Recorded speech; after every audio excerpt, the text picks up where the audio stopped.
Good morning, New Egypt. I'm Eric Scheibel. And I'm Kyle Zimmerman, and this is New Egypt News. Last week, students from the mass media classes got an opportunity to visit NBC 10 in Philadelphia, where they were given a behind-the-scenes tour of the production facilities by Keith Jones of the 5 o'clock news anchor and New Egypt High School graduate class of 2003. Here's a look at some of the tour. This is where I learned to cut my teeth and learned what it took to get in this business, albeit in a sports internship. I do news now. For 5 p.m. for an hour. If I was to equate parts of the body to where we are right now, this is the heart of this station. It is the newsroom. So if you can describe to them, what does a producer do? But your job as a producer, one of the many jobs, is to keep the audience around for what comes after the second commercial. And meanwhile, you're delegating different stories to different shows.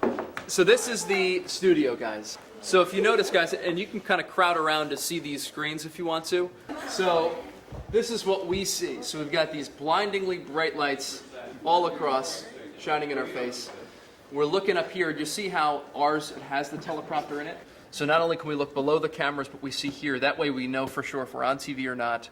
We know if we're talking underneath video, what they're seeing and hearing. Okay, so this is the Digital Operations Center, which is what this room is. Essentially, these guys are in charge of every single piece of video that comes into our station. It all gets cataloged right here and organized in such a way where reporters and photographers and producers can find all of these pieces. Headlines, jurors in the Eric Freeman case will return to court this afternoon for the penalty phase. Him in court to file to the soundbite. Samantha, D-E-N-O-T-O. Shooting that killed the Pennsylvania State T-O, trooper Brendan's and mom, injured Brendan. another. Friendly shooting in Newcastle County. Samantha Donato. Officers yesterday chased a suspect who refused to pull over. Several car crashes followed. They did take a short break. No teleprompter for her in the field. She's just going live and reporting what's going on inside the courtroom. Before spring break, the art club was working on a special project that will put their talents up against the students from around the state and potentially around the country. They are participating in the Vans 2017 Custom Culture Contest. Vans provided the club with 4 pairs of sneakers to use as canvases to design and paint using art themes such as music, action sports, and local flavor. The winning school will receive $5,000 for their arts program. We spoke to Ms. Kolinkowski about this project. I think students enjoyed having the unique opportunity to work in design groups and design their own sneakers. I think that students enjoyed having the opportunity to paint on something other than a flat canvas. It was a little bit more of a challenge, and it was fun for them. It was exciting to compete against other schools so that we could see where our skills lie when compared to other schools in not just the state, but in the country. Online voting begins on April 26th and runs through May 10th. Be sure to go to the Custom Culture Vans website and vote for the New Egypt entries.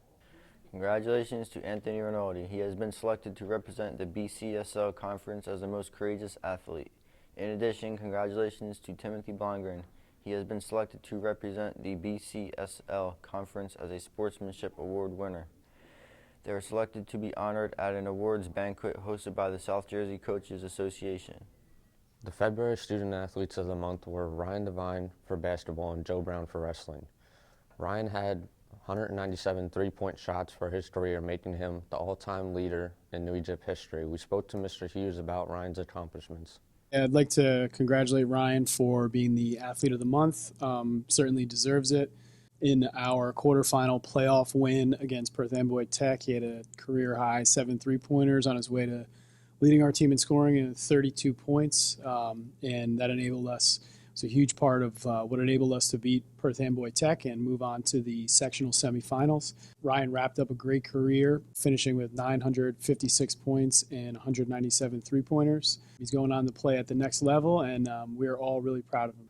Joe Brown had a great season for the wrestling team with 20 wins, 13 by pin, and just 6 losses. He competes in the 120-pound weight class and was named to the BCSL All-Star First Team. Congratulations to Kyle Prouty, who scored the 200th goal of his career over spring break and win against Delran, where the final score was 21-6. In that game, Kyle had 6 goals and 1 assist.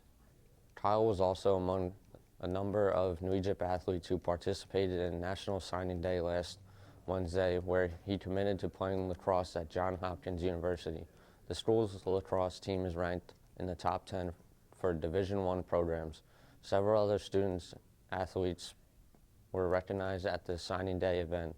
They are for boys lacrosse, Kyle Prouty, Johns Hopkins University, and Brady Mannion, Arcadia College. Football, Jake Tier, FDU, Florham, basketball, Ryan Devine, Dickinson College, tennis, Maggie Witham, Washington College, cross country, Tiffany Bautista, Ramapo College, and for bowling, Brianna Bashada, Mount Aloysius College. For softball, Megan Smith, Eckerd College, Gabby Medina, King's College, and Rebecca Lombardo, Rowan University. We spoke to Mr. English about what it means for 3 softball players to be recruited for college softball. I think it's really, a testament to our program and how well we've done over the years to have 3 kids signed to play, at the next level.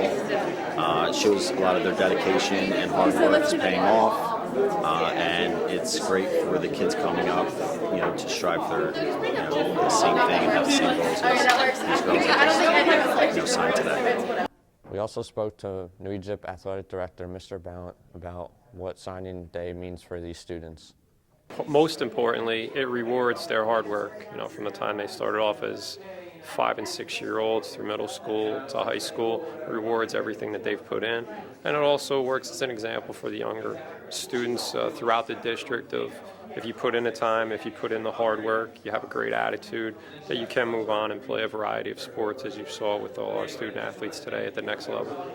That's the news. Have a great day, New Egypt.